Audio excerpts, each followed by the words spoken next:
मित्रों, अगर आपके घर पर भी आपकी माताएं बहनें सुबह उठकर जल्दी खाना बनाती हैं, तो यह वीडियो आप सभी लोगों को देखना अति आवश्यक है, क्योंकि इस वीडियो के माध्यम से आपको पता चलेगा कि वह कौन सा घर है जिस घर में माता लक्ष्मी ठहरती है, और वह घर कभी भी गरीबी के चपेट में नहीं आता है। प्रिय माताओं बहनों, स्त्री घर की लक्ष्मी मानी जाती है। शास्त्रों के अनुसार स्त्री को धन का दूसरा रूप भी माना जाता है, क्योंकि जिस घर की महिला सदैव प्रसन्न रहती है, उस घर में मां लक्ष्मी का वास होता है। मित्रों, चलो मैं आप सभी को एक छोटी सी कहानी के माध्यम से इसके पीछे का गॉड रहस्य बताता हूं। स्वयं माता लक्ष्मी ने एक कहानी के माध्यम से बताया है, जिसे जानना आपके लिए बहुत ही ज्यादा महत्वपूर्ण है, कि जिसके घर की महिला सुबह जल्दी खाना बनाती है और यह 5 महत्वपूर्ण काम रोज करती है, तो उस घर में क्यों स्वयं माता लक्ष्मी जी वास करती हैं। मित्रों, एक समय की बात है, देवर्षि नारद जी आकाश मार्ग से होते हुए जा रहे थे। तब उन्होंने देखा कि एक मनुष्य जो कि बहुत ही गरीब है, वह जमीन पर बैठकर रो रहा है और अपनी फसल को देखे जा रहा है। उस मनुष्य को देखकर देवर्षि नारद जी बहुत प्रभावित हुए और अपने मन में सोचने लगे कि यह व्यक्ति तो बड़ा ही दुखी जान पड़ता है, मुझे इसके लिए कुछ करना होगा। वह मनुष्य अभी रो ही रहा था कि देवर्षि नारद जी उसके सामने जाकर प्रकट हुए और उस मनुष्य से बोले, हे पुत्र, तुम क्यों रो रहे हो? तुम्हारी इस करुणा में पुकार के पीछे क्या कारण है? जब उसे मनुष्य ने अपनी आंखें खोलीं तो पाया कि सामने स्वयं नारायण के सबसे बड़े भक्त देवर्षि नारद जी खड़े हैं। उस मनुष्य ने देवर्षि नारद जी को प्रणाम किया और उसने अपनी व्यथा बताई। उस मनुष्य की व्यथा को सुनकर देवर्षि नारद जी सोच में पड़ गए कि मुझे इस मनुष्य की समस्या का समाधान तो करना ही है, तो क्यों ना मैं इसकी समस्या के समाधान के लिए स्वयं मां लक्ष्मी से जाकर मिल लूं और उनसे ही पूछ लूंगा कि मां ने इस मनुष्य का घर क्यों छोड़ा, जिस वजह से यह गरीब हो गया है। अब देवर्षि नारद जी उस मनुष्य को आश्वासन दिलाते हुए कहते हैं कि मैं कुछ समय बाद तुम्हारे पास तुम्हारी समस्या का समाधान लेकर अवश्य उपस्थित होऊंगा। इतना कहकर देवर्षि नारद जी वहां से अंतर्ध्यान हो गए और माता लक्ष्मी जी के पास जाकर प्रकट हुए। देवर्षि नारद जी को आया हुआ देखकर माता लक्ष्मी ने उन्हें प्रणाम किया और उनके आने का कारण पूछते हुए बोली, अरे देवर्षि नारद जी, आप आज हमारे यहाँ किस प्रयोजन से पधारे हैं?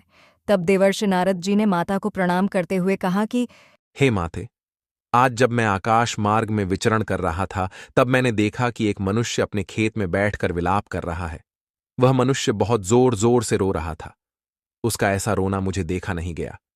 मैं उसके पास जाकर प्रकट हुआ और उससे पूछा कि हे पुत्र, तुम क्यों रो रहे हो? तब उसने मुझे बताया कि हे प्रभु, पिछले ही महीने मेरी पत्नी का निधन हो गया है।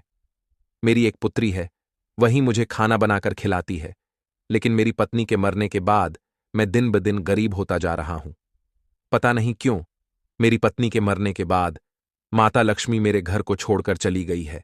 देखो, आज मेरे खेत को कई सारे जंगली जानवर खराब कर गए हैं। मेरा अब कोई सहारा नहीं बचा है। देवर्षि नारद जी आगे कहते हैं, हे माते, जब उस मनुष्य ने मुझे ऐसे करुण शब्द कहे, तब मुझसे रहा नहीं गया और मैं इसी प्रश्न का उत्तर जानने के लिए आपके पास आया हूं कि आपने उस मनुष्य का घर क्यों छोड़ा। ऐसा कौन सा पाप हो गया था उस मनुष्य से, जिसकी वजह से आपने उसके घर को ही त्याग दिया। देवर्षि नारद जी की बात सुनने के बाद अब माता लक्ष्मी आगे कहती हैं, हे नारद जी, आपने मुझसे यह जो प्रश्न किया है, यह कलयुग की समस्त स्त्रियों के लिए बहुत ही लाभप्रद है। मैं तुम्हें आज एक कहानी के माध्यम से वह युक्ति बताने वाली हूँ, जिसकी वजह से मैं मनुष्य के घर पर ठहरती हूँ, और अगर मनुष्य इस काम के विपरीत कार्य करता है तो मैं उसके घर को त्याग देती हूँ। अंत में मैं तुम्हें उस मनुष्य के बारे में भी बताऊंगा, जिस वजह से वह गरीब होता चला जा रहा है। मैं तुम्हें जो कहानी सुनाने जा रही हूँ, वह कहानी बहुत ही मार्मिक है और ज्ञान से भरी हुई है। इस कहानी को पूरा देखने वाले मनुष्य के घर में मेरा वास होता है और इस कहानी में बताए गए नियमों को अगर कोई भी स्त्री परिणाम स्वरूप करती है तो मैं उसके घर में वास करती हूँ। अब देवर्षि नारद जी कहते हैं, हे माते, कृपया आप मुझसे इस कहानी का अनुसरण करिए, क्योंकि मैंने उस मनुष्य को वचन दिया है कि मैं तुम्हारी समस्याओं का समाधान लेकर तुम्हें बताने के लिए अवश्य आऊंगा। इसीलिए हे माते, मैंने मेरे वचन को झूठ मत होने देना। हे देवर्षि नारद जी, मैं आपके वचन को झूठा नहीं होने दूंगी और उस मनुष्य के विषय में मैं आपको अंत में बताऊंगी। अब कहानी का आरंभ करती हुई माता लक्ष्मी जी कहती हैं, एक समय की बात है, किसी नगर में एक श्याम नाम का आलसी इंसान रहता था। वह इतना आलसी था कि खटिया पर जिस तरह करवट लेता था उसी करवट लेटा रह जाता। करवट बदलने में भी उसे परेशानी नजर आती थी। उसकी पत्नी बेचारी जब किसी काम के लिए उससे कहती थी, तभी वह करवट बदलता और पत्नी की तरफ पीठ फेर कर पड़ा रहता था। उसकी इन आदतों को देखते हुए पत्नी को विश्वास हो गया था कि वह कभी कुछ नहीं कर पाएगा।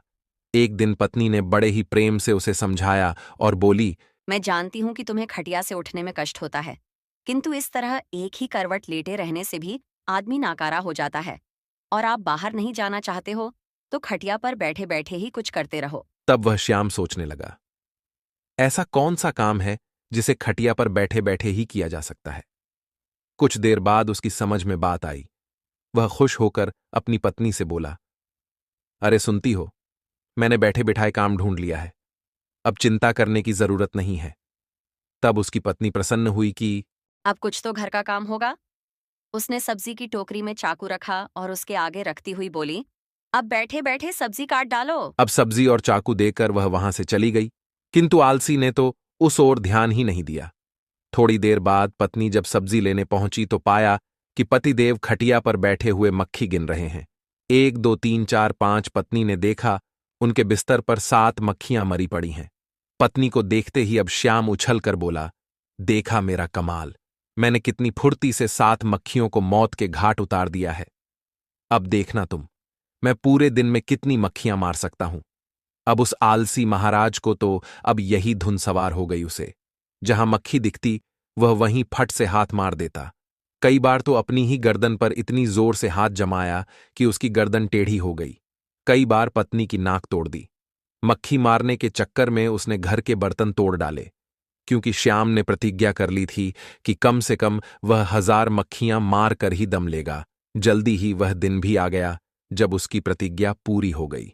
अब उस दिन आलसी ने सारे शहर का चक्कर लगाया, कंधे पर बांस का एक मजबूत डंडा रखा और खुशी से उछलता कूदता अपनी बहादुरी का बखान करता जा रहा था और चिल्लाता जा रहा था कि आज हजारों को मौत के घाट उतार आया हूं। यह सुनकर लोग भयभीत हो गए। उन सभी को लगा कि उसने हजारों शैतानों को मौत के घाट उतार दिया है जो पास के जंगल में रहते थे। अब यह ऐंठ सारे शहर में हवा की तरह फैल गई कि उसने हजारों को मौत के घाट उतार दिया है। लोगों ने उसका नाम हजार मारी रख दिया। आलसी महोदय जिस सड़क या गली से गुजरते थे वहीं लोगों की भीड़ उमड़ पड़ती थी। सभी उस बहादुर को देखना चाहते थे जिसने हजारों शैतानों को मौत के घाट उतारा है। धीरे धीरे हजार मारी सारे राज्य में प्रसिद्ध हो गया। कुछ दिनों बाद उस राज्य पर एक दूसरे राजा ने अचानक हमला बोल दिया।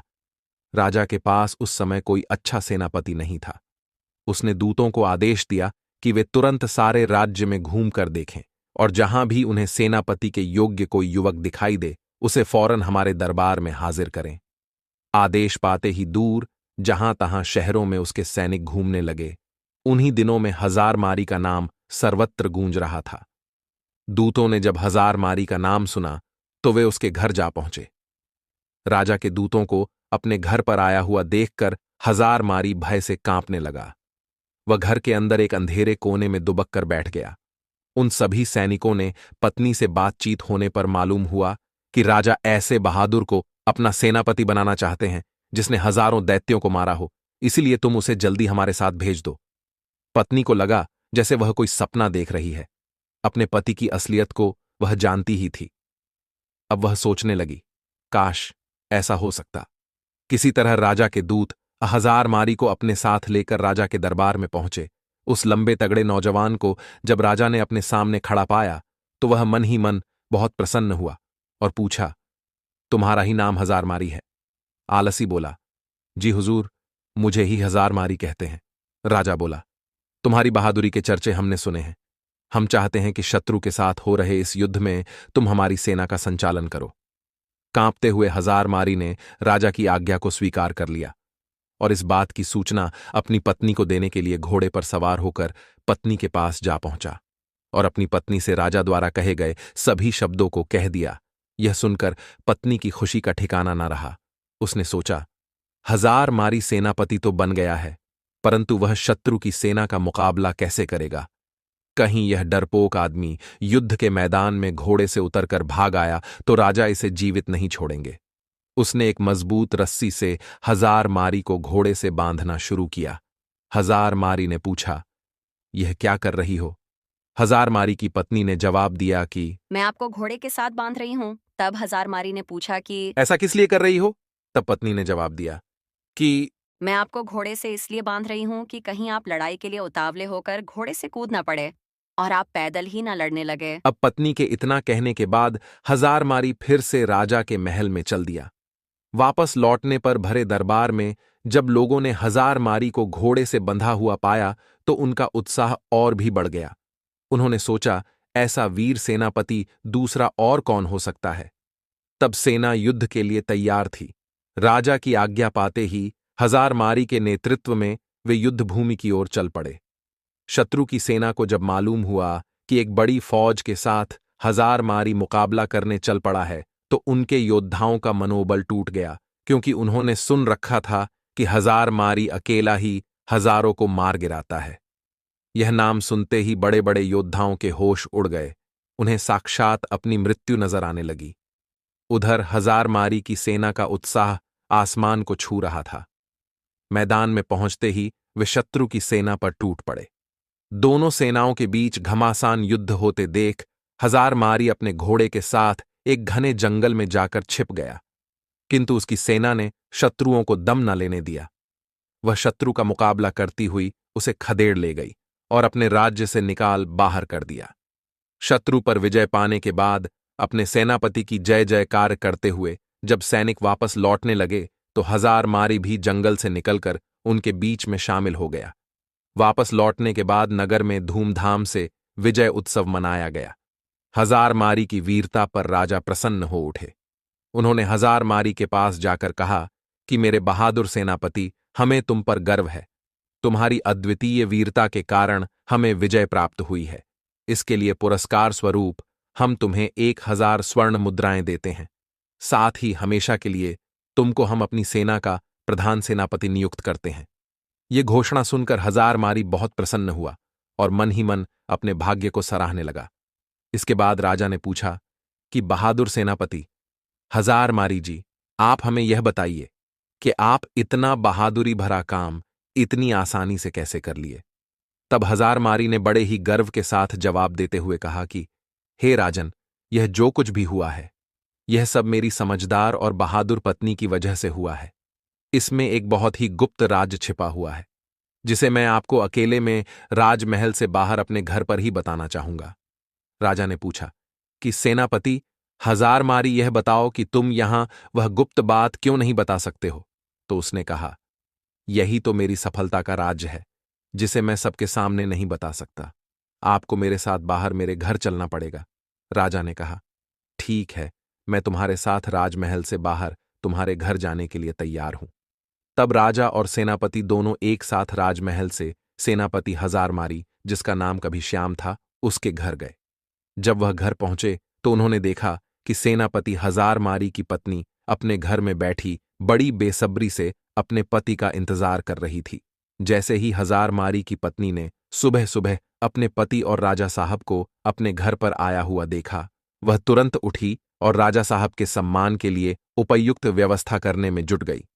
फिर राजा का बड़े ही सम्मान के साथ स्वागत सत्कार किया और वह खाना तो बना ही चुकी थी। तभी उसने राजा साहब को खाने के लिए भी चौकी सजा दी और राजा साहब को सुबह सुबह ही अच्छा अच्छा खाना खिला दिया। अब 1000 मारी बोला, हे महाराज, अब तो आपने देख ही लिया होगा और समझ भी गए होंगे कि मेरी जीत का असली राज्य क्या है। तब महाराज ने कहा, सेनापति जी, आप कहना क्या चाहते हैं? तब 1000 मारी ने कहा, महाराज, जैसा कि हम सभी को पता है कि जिस घर की महिला सुबह प्रातःकाल ब्रह्म मुहूर्त में उठ जाती है उसके घर में कभी भी लक्ष्मी की कमी नहीं होती है और उसके यहाँ लक्ष्मी का वास होता है। और वही जिस घर की महिला सुबह सुबह जल्दी खाना नहीं बनाती है उस घर की कभी तरक्की नहीं होती है। अब 1000 मारी आगे कहता है, राजा साहब, हम सभी लोग यह जानते हैं कि जिस घर में सुबह जल्दी खाना बन जाएगा तो उस घर की तरक्की कुछ ऐसे होती है। सुबह जल्दी खाना बनेगा तो घर के बच्चे जल्दी स्कूल के लिए भी चले जाएंगे, और यदि कोई व्यक्ति कहीं काम करता है या फिर किसी को कोई जरूरी काम है तो वह घर से कभी भी खाली पेट नहीं जाएगा। वह कहीं भी खाना खाने के बाद जा सकता है और अपना पूरा काम पूरी लगन और मन से कर सकता है। तो सुबह सुबह जो भी स्त्री जल्दी खाना बना लेती है उसके घर में तरक्की होना बिल्कुल तय है। हजार मारी ने फिर राजा साहब से जो भी उसके जीवन में अपनी पत्नी के प्रति सहायता की बातें जितनी भी थीं और वह युद्ध में किस प्रकार से जीता था, यह सब राजा साहब को बता देता है।